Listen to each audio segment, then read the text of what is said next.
want to punish that type of play style and then eventually win the team fight if you are AB Brent. And to complete the lineup, ito na yung panggulat na Diggy pick para dito sa Blacklist International. So kanina kasi tumaas na yung crowd control para dito sa side ng AP Brent. So why not kontrahin natin sa isang magandang hero which is Diggy. So para na-negate mo na dito probably yung kanilang final slash and late game. Pansin din natin na lamang sa kanila 7.2. In terms of vision, mababay sa Blacklist International pero we also have to consider yung kanilang mga pa-bomba ni Rene J dito. And for AP Bren naman, what's good is that since more on single target yung kanilang isang hero na crowd control, pwede siya manggulat or magkaroon ng layering of skills. At sa ngayon, inaabangan ko nga talaga yung mga reverse time at mga times journey na pwedeng mag-cancel out ng karamihan ng mga crowd control. Pero sa ngayon, pwede rin kayong mag-predict sa bahay ninyo. Watch out for the smart power prediction at some point in the game. A poll will show up. You only have until the timer runs out to comment your prediction with hashtag SmartPowersMPLS12. One lucky commenter who guesses correctly will win a redeemable in-game code. Remember, keep an eye out for the poll. Magsisimula na ang AP Bren versus Blacklist International, a grand finals matchup between two world representatives. Papasok na tayo sa ating Land of Dawn.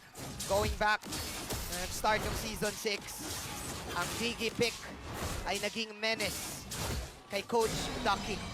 Now na Hall of Legends na siya.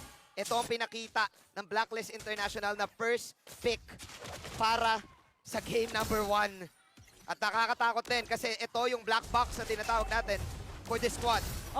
Sinabi rin natin yung black box ngayon ay parang nag-think outside the box na ang Blacklist International for AP Bren. Ganon din ang kailangan nilang gawin considering na gusto na dito na mabilis na plays. So meron mga naka-wilderness dito na emblem and even for Blacklist International. So ito yung mga moments kung saan game 1 pa lang doon sa pwedeng game 7. Expect natin na para magkakapaan lang muna kung paano muna yung initial rotation para dito sa dalawang koponan. Tsaka ramdam na ramdam talaga natin na pinag-isipan yung draft in the 12 hours na nag-abang tayo for this grand finals ay handang-handa ang dalawang koponan natin. Nakakatuwang isipin na sila ang magiging world title defense for the upcoming M5 World Champions. Sa ngayon, tahimik pa rin ang ating laro. Naghahanap ng pwesto dito si Sensui. It looks like AP Bren really is still doing the Haka Sensui. And I think Blacklist has prepared for this na nakita natin yung isang sweep na on that series sa side ng AP Bren, and AP Bren is confident. Bakit? Nung dumating tayo ng late game, nadaan din ng AP Bren sa Micruhan at isa sa mga players na I should say naabangan mo sa Micruhan ay si Super Marco. Si Super Marco talaga yun, no? Parang isa sa mga players na alam nating tahimik lang kung mag-celebrate nga ay Ganun lang. Para lahat na nagulat, parang yun din pwede niya maging comms na pwede na mag-go dito. And may kita natin for this one, mauna na pumwesto. By the way, pagdating sa turtle. And that is turtle secured for the side of Kyle Kizzy and AP Bren. Pinakaunang pagong mapupunta sa mga bees. Sobrang saya ng AP Bren dito. Ito yung tempo na gusto talaga nila laro. Take that objective control and then we reset. And let's acknowledge everything na meron sa mapa. Wow in S12 playoffs pala yung first game ay usually panalo sa 6 out of 7 times. Parang napaka-importante pala ng game 1. Tsaka para nakaka-pressure din siya kung malalaman din ng mga coaching staff ngayon na kailangan natin papanalo talaga yung yung game number 1 para nasa atin yung continuous na momentum. Personally, para sa akin ang best of 7 game 1, titimplahin mo muna. Parang kape yan i-testing mo muna kung ilang kung matamis, yan. Kung matamis. Tapos game 2 yung momentum. But then again, stats-wise, laking bagay din talaga ng ng unang sintak. Yung pakiramdam kasi na nakaisa ka na, bakit hindi ka pa makakapangalawa? Oheb, mga lati ang kanyang buhay with that torn apart memory. Talagang kailangan ng bantayan si Super Marco dito kasi pasakit na ng pasakit ang mga bomba ni Diggy. Sui ngayon ay mukhang hahanapin lamang si Few. Kailangan talaga merong sumalo doon sa mga itlog yung mga pabomba kasi mabibilitan na umuwi ng lane si Super Marco if ever. So interesting enough, 3 minutes na tayo para sa game natin. Halos pantay pagdating dito sa laning pero napakalaking factor ng almost 300 na lead para dito kay Oheb. Kasi yung kit or yung initial mo na item para sa marksman magkaiba. Okay, mukhang magkakaroon ng pokes dito sa may bandang bottom side na mukhang sasama si Oheb. And nothing's gonna happen. It's a good thing na mataas ang range ng isang Brody So kahit pa paano, pwede siyang mag-first kill kahit na may mga bomba na lumalabas. Napaka-careful ng ating mga teams, no, na nakikita natin na talagang iniisip nila ang bawat shot call. Big and bait coming in from AP Bren. Baka paglabanan pa nila to pero hindi ata nila itutuloy. Oh. Stealan lang ang nangyari. Oh. Naramdaman na din ng Blacklist pero hindi nila na-assume na talagang matatimingan dito yung Retribution. By the way, may kita natin Super Marco now has the Blade of Heptasis. Wow. So again, wala pa rin. Nagkakaroon ng first blood para sa game na to. It's really more about the objectives. So for this one, mauuna ulit na pumuesto ang AP Bren. Pero down ang retribution ng dalawang junglers. Pero ibibigay ata ng Blacklist International. Another turtle for the Bees. Second turtle of the game para sa AP Bren. Sinasabi natin kanina for Blacklist International pagdating sa mga objectives, pag hindi sila mag-go, kukuha sila taagaw sa ibang lane. So nakita natin na 3 players ang nandun sa may bottom lane. Nakakuha ng outer third energy shield. Dito si Oheb, kaya naman 2.9k na ang kanyang gold. So yung mga 300 parang hindi siya ganun kalaki, pero pag marksman talaga malaking factor siya. O yung 320 na yon, crit chance na. Yes. At minsan yung 8% na kumagat, yung pa yung magpapapanalo sa'yo. I think ito yung mini-mention natin kasi na yung Blacklist, even though the teams sa kalaban nila ay nakakuha ng mga turtle, compose sila. Kaya ganito lang din yung kalamangan hindi ganun kataas. But let's see, can Bren utilize this? Alright, susubok, sina Kyle pumasok. Pero nako, napakagandang time journey coming out from Renny J. Ang itlog ay iniligtas halos lahat. Pero hindi pala. Dahil may first blood to may life steal meron si Kyle PZ. Pasok si View with a Ghost Burster's Flicker. Wala na magiging casualty. That's a jungler for a jungler. Napakagandang Netherrealm mula kay Few. Nagka-counter actually nga dalawang Netherrealm natin. So, ang magiging factor dito is kung sino yung may mas late na Netherrealm na magagamit doon sa may teamfight. Kasi more on burst dito for AP Bren. Oy, wait lang. Silipan Edward. Final slash. Oh no! Sisetapan daw si Edward pero chill lang daw. As Edward, he knows his capability to escape. Pero ngayon may kita natin yung sinasabi nating layering of skills. At nakaisa si Super Marco. Itlog ang almusal ni Super Marco dito sa bottom side. And for that, gold day na pa natin sabihin at Super Marco yung naging edge kanina ni Oheb sa kanya ay unti-unti niya rin na mahabol dahil meron pa siyang assist at that bottom lane. So 500 ang kanyang, ang lamang dito ni Oheb, meron siyang haastos. Sinasabing crit chance, dalawa na. So that is 8% crit chance. Tapos nag-build na rin ng boots si Kuya Oheb dito. Ang laking bagay talaga niyan. And for the Iritel, yung power spike niya around the mid-game mark of the game ay talagang napakalaki. Kapag natamaan ka ng heavy crossbow na may passive path, nag-crit yun, kalahati ng buhay mo ay wala na. Pero 2v1, Venus may bandang itaas. Susubukan niyang i-proc yun dito sa bottom side, but I think this is just poke. As of LapTZ will just defend. Going back to what you guys are saying, yes, I think aware ang AP Bren with that type of situation na merong crit.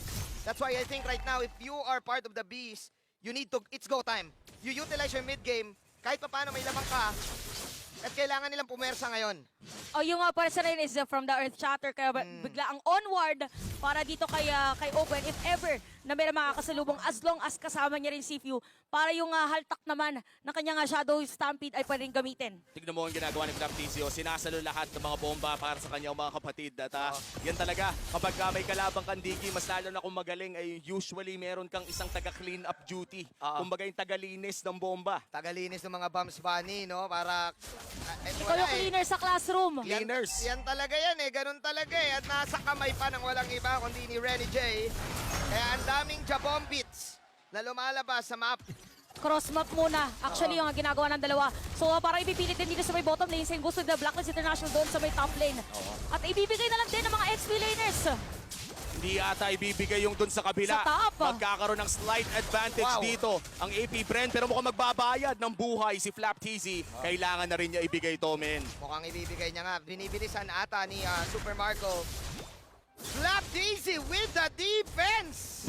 Sabi natin kanina, parang magbibigayan yung dalawang kupunan natin. Pero ngayon talagang as much as possible, lahat ng mga lanes na pwede mo kapitan ay hindi mo ibibigay. So Flap TZ, meron na siya dito nga Thunderbelt for this game. So that is added slow.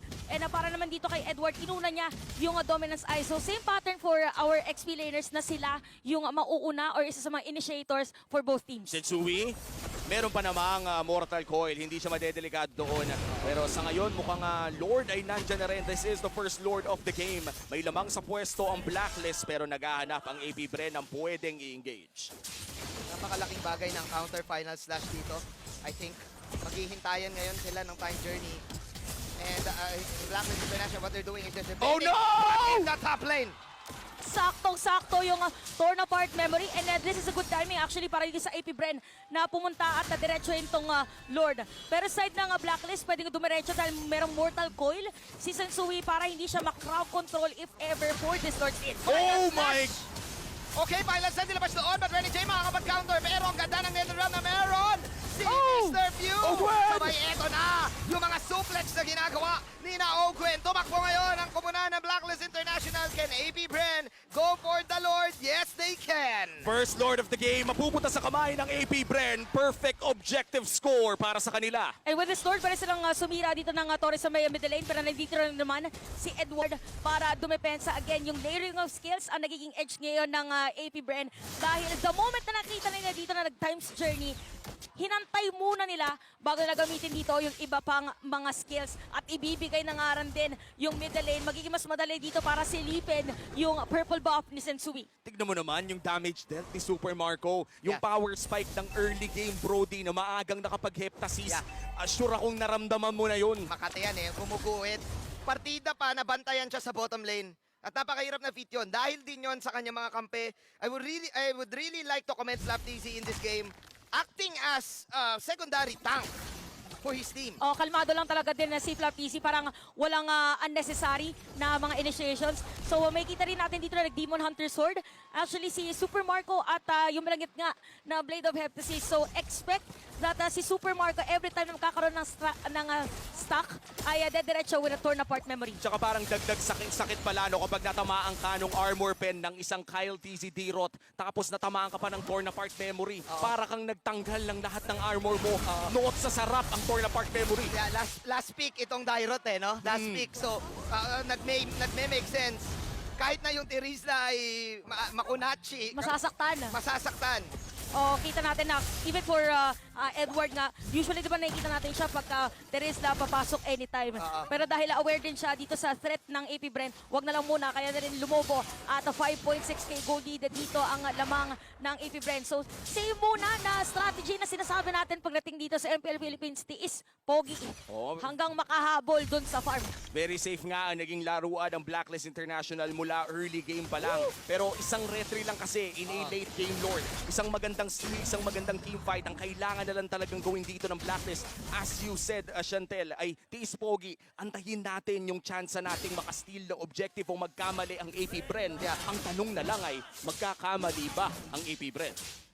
Ang napakahirap sagutin kasi it's really up to the composure of AP Bren. Meron bang tilt factor, meron bang asim factor? But I guess, given this game, all throughout 12 minutes, it's AP Bren in the lead. Keeping this game na sila lagi ang nagdidikta kung kailan ng laban.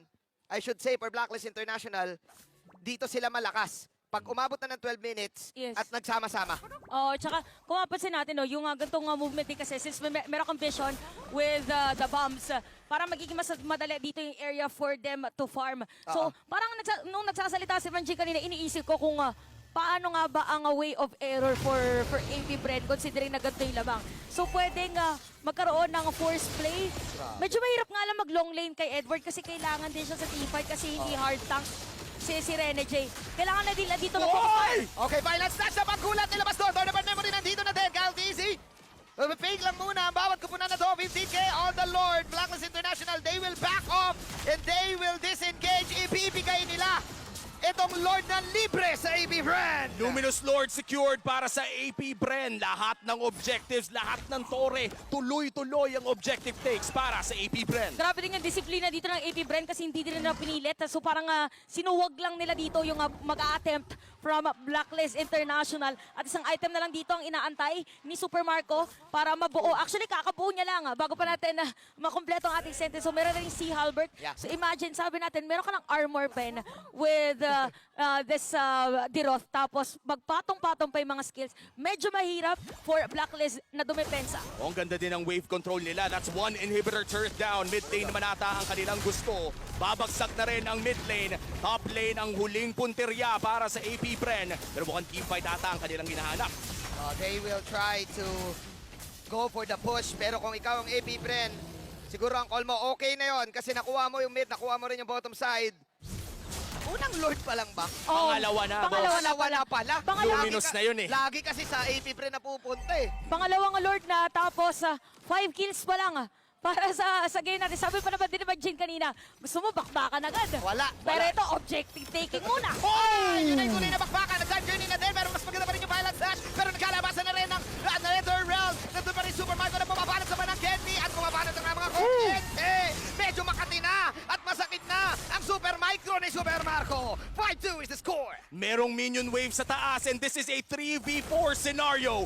Endable na ba ang call ng AP Bren dito to take game number 1? May inaantay silang wave sa mid at bot lane. They will try their best para i-end ngayon. Wala Nether Realm. Yun yung roar na ginawa ni Oheb. Isa lang ang minions. Wagon pa yon. Babanat na lang.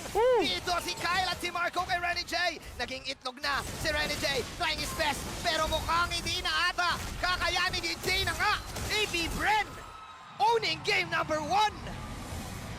And this winning moment is brought to you by your official sponsor, FWD Life Insurance.